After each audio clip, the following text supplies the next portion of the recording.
Hello guys, welcome to my channel maths with Ghazal. तो आज हम शुरू करेंगे chapter 1 rational numbers commutative property. Commutative property में सबसे पहले हम देखेंगे होल नंबर।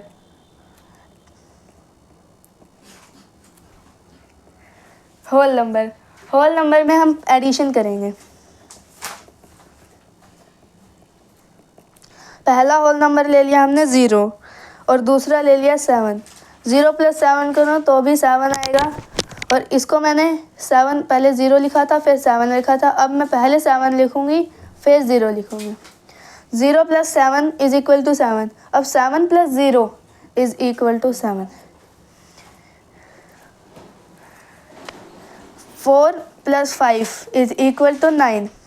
4 और फिर 5। अब मैं पहले 5 लिख दिया मैंने और फिर बाद में 4 लिख दिया। ये 5 और 4 भी 9। 4 और 5 भी 9 होते हैं, 5 और 4 भी 9 होते हैं। कॉम्यूटेटिव प्रॉपर्टी यही कहती है a + b = b + a। पहले एक नंबर लिखा, फिर दूसरा नंबर लिखा और बाद में दूसरे नंबर को पहले लिख दिया और फिर पहले नंबर को बाद में लिख दिया। a + b = b + a। अब हम देखते हैं सब्ट्रैक्शन में ये प्रॉपर्टी लगती है या नहीं। सब्ट्रैक्शन में अगर मैं 0 - 7 करूं तो ये -7 आएगा।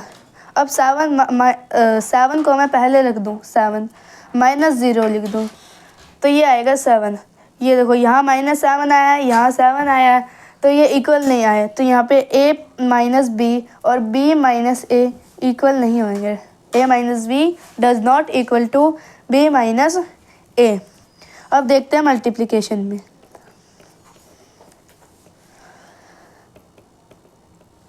मल्टीप्लिकेशन में अगर मैं 3 को 4 से मल्टीप्लाई करूं तो 12 आएगा। और यही 4 मैं पहले लिख दूं और फिर 3 बाद में लिखूं, फिर भी 12 आएगा। तो मल्टीप्लिकेशन में हम कह सकते हैं कि a × b = b × a। अब देखते हैं डिवीज़न में। डिवीज़न में अगर मैं 2 / 4 करूं, यानी कि 2/4, ये हो गया 2 × 2, 2 × 4, 1/2। ये 1/2 हो गया। अब मैं 4 पहले लिख दूं और 2 बाद में लिख दूं, 2, 4/2, 2 × 2, 2 × 4, ये आ जाएगा 2/1। तो इसमें ये प्रॉपर्टी नहीं लगी। यहाँ 1/2 आया है, यहाँ 2/1 आया है। तो इसमें हम कह सकते हैं कि a / b = b / a। ये डज नॉट इक्वल टू होगा, does not equal to b / a। ठीक है। अब हम देखेंगे क्या यही प्रॉपर्टी इंटीजर्स पे लगेगी या नहीं।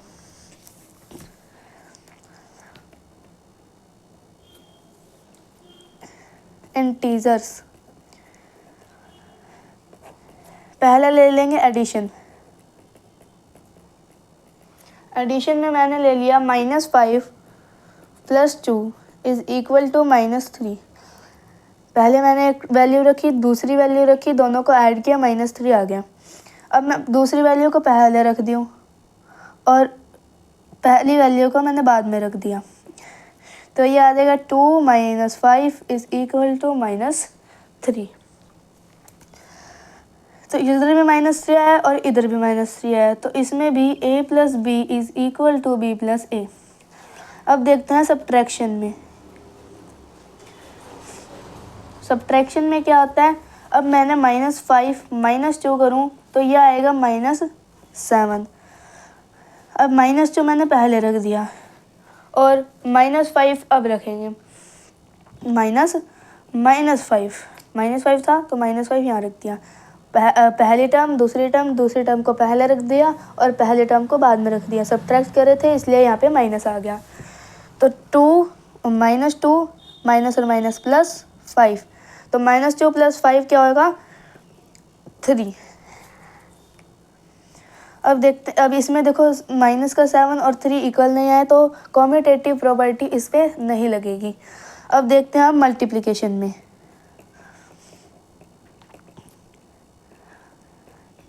मल्टीप्लिकेशन में अगर मैं 2 को मल्टीप्लाई करूँ -5 से तो देखो क्या आएगा, 2 को -5 से मल्टीप्लाई किया, माइनस का 5 टू जा 10। अब यही -5 में पहले रख दूँ, इंटू में 2 कर दूँ, 2 वाला लास्ट में, ये पहले, -5 इंटू 2, 5 इंटू 2 10, माइनस का तो यहाँ माइनस आ जाएगा। इसमें दोनों इक्वल आया तो इसमें a into B is equal to b into ए।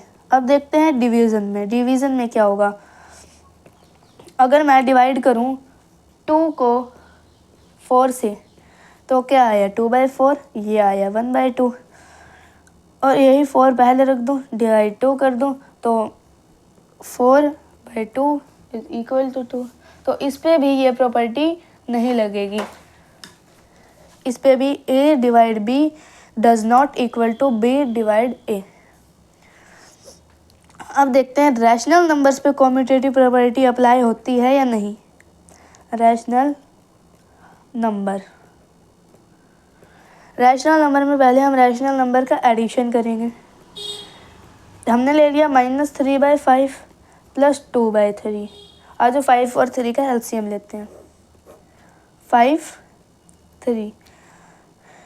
3 से मल्टीप्लाई डिवाइड करेंगे तो 3 को 3 के टेबल पे 1 पे आता है, और 5 के टेबल पे 1 पे आता है।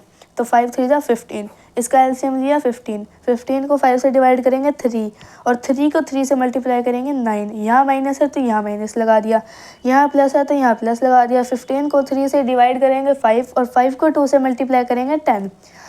अब 10 - 9 1/15, 1/15 इसका आंसर आ गया। अब 2/3 को हम रखेंगे पहले, प्लस में -3/5 को हम रखेंगे लास्ट में।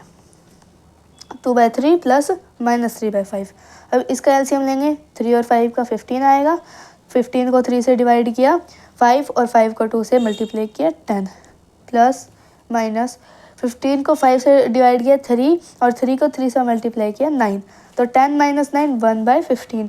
तो ये दोनों बिल्कुल बराबर आ रहे हैं। तो इसमें भी हम कह सकते हैं कि a plus B is equal to b plus A. अब देखते हैं ये कॉम्यूटेटिव प्रॉपर्टी सब्ट्रैक्शन में लगेगी या नहीं। सब्ट्रैक्शन में देखो हम ले लेते हैं 2/3 माइनस 5/4। अब 4 और 3 का एलसीएम देखते हैं। 2 के टेबल पे जाएगा 2 पे, और यहाँ पे 3। 2 के टेबल जाएगा 1 पे, और यहाँ पे 3, और 3 के टेबल जाएगा 1 पे। तो 3 टू जा 6, और 6 टू जा 12। अब इसका एलसीएम 12 आ गया। 12 को 3 से डिवाइड करेंगे तो 4, और 4 को 2 से मल्टीप्लाई करेंगे तो 8।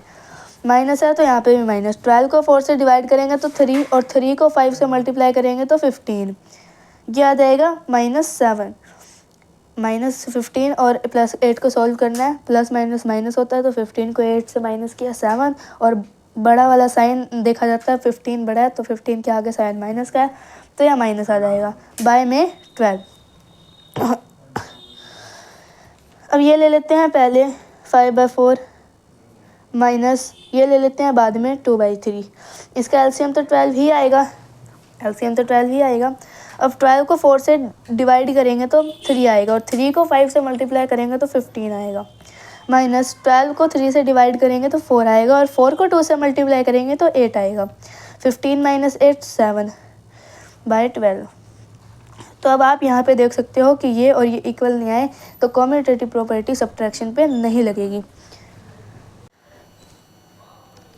7 को 5 से मल्टीप्लाई करेंगे 35, डिवाइडेड बाय 4 को 3 से करेंगे 12। यहाँ माइनस है तो यहाँ माइनस लगा दिया। अब ये ले लेते हैं पहले, और ये ले लेते हैं बाद में, -5/4। अब 3/7 डिवाइड का साइन चेंज हो जाएगा मल्टीप्लाई में, और ये हो जाएगा रेसिप्रोकल। 4/-5, 4 को 3 से करेंगे 12, और 7 को 5 से करेंगे 35। यहाँ माइनस का तो था, यहाँ माइनस। इसमें भी देख लो ये और ये बिल्कुल भी बराबर नहीं आए, तो डिवीज़न पे कॉम्यूटेटिव प्रॉपर्टी नहीं लगेगी। आपको ये वीडियो अच्छी लगी तो लाइक करें, शेयर करें, कमेंट करें, और चैनल को सब्सक्राइब ज़रूर करें। ऐसे ही आगे वीडियो आती रहेगी। Thank you.